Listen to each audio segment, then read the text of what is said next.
Hey, thanks for joining me for our story today from the Gospel Story Bible. Before we get started on that, I wanted to remind you that the Women and Children's Craft event is this coming Saturday, and the sign-ups are on the website. Also during that time is the Holiday Bazaar, where you can come and get started or finish up some of your Christmas shopping. And then the Bethlehem Walk is Friday and Saturday, December 18th and 19th. Sign-ups are also on the website for that to keep families social distanced, and all along outside around the property will be different people from Stony Point telling the story of the birth of Jesus. And there will be live animals. So we would love to have you join us those days. Again, check the website for more details, or you're always welcome to email me at jenny@stonypointchurch.org. So our story today is from 2 Kings chapter 17. It's about the fall of Israel. It's kind of a tough one. Here we have our picture. You can see the Mediterranean Sea, and then Judah on one side and Samaria on the other side. So let's learn why these people look angry in the picture. This story is not a happy one. From the time Jeroboam began his reign as king over Israel, he and the kings who followed him sinned against the Lord. Instead of worshiping the true God, they followed false gods and secretly did things that should not be done. They built high places to worship the Canaanite gods all through their towns and cities. They set up pillars and Asherim as idols. I had to look that one up. Asherim are, kind of idols built to the goddess Asherah. On every high hill and under every green tree. They made offerings to false gods at these places and served their idols, the very things God told them not to do.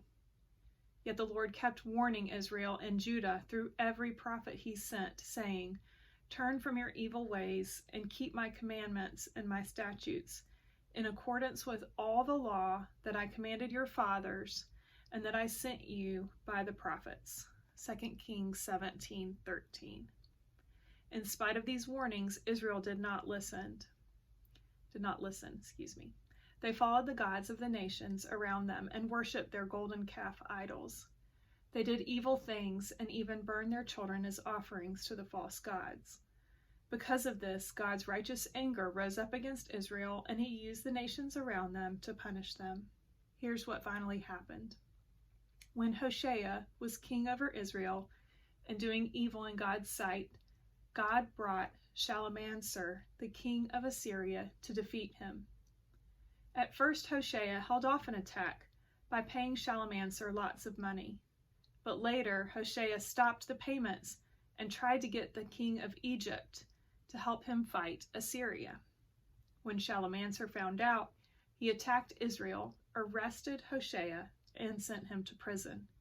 He surrounded Israel's capital city of Samaria with soldiers, so no one could get out. Finally, the Israelites gave up, and they were carried away as prisoners to Assyria.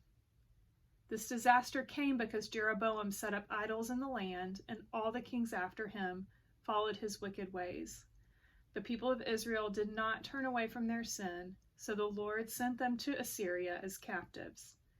After that, the people of Judah and Jerusalem were all that was left of God's people in the Promised Land.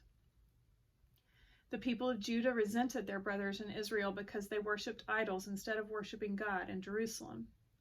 The two countries hated each other for a long time. But one day, many years later, a man from the tribe of Judah reached out to the Samaritans, another name for the people of the northern kingdom of Israel, with a special message called the gospel. That man from the tribe of Judah was, of course, Jesus, the Son of God, who died on the cross for our sins, even the sins of the Samaritan people. Do you remember the story of the woman at the well? She was a Samaritan whose ancestors had worshipped idols in Samaria, refusing to worship the Lord in Jerusalem. Instead of rejecting her, Jesus asked her for a drink, and touched her life with his words. She believed and told all her friends about Jesus. As a result, many Samaritans from her town trusted in the Lord. John 4:39.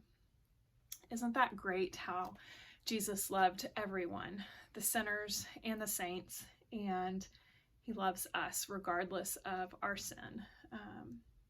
The message of the gospel is just such a wonderful gift. All right, our questions. Why are God's people standing with their backs against one another in the picture? Well, remember it said that the people of Judah resented their brothers in Israel, which is Samaria, because they worshipped idols instead of worshiping God. So the people of Judah continued to worship the Lord, whereas the people of Samaria did not. And the two countries hated each other for a long time. Second question says, who does God send to warn them to turn away from their sin? So who was it? Who was there? We just talked about two specific prophets. Oh, I just gave away the answer. Elisha and Elijah, they were prophets. And that's who God sent to warn the people that they were not following his ways. And it said, through every prophet that the Lord sent, he warned them to turn away from their evil ways and keep his commandments. Who does God send to take away sin and bring his people back together again so that they don't look like the people in these pictures, right? That they're not angry at each other. Who does God send to bring peace? And that's Jesus, right? So at this Advent season, we are excited to wait to celebrate the birth of Jesus, who brings us hope and peace and love and joy.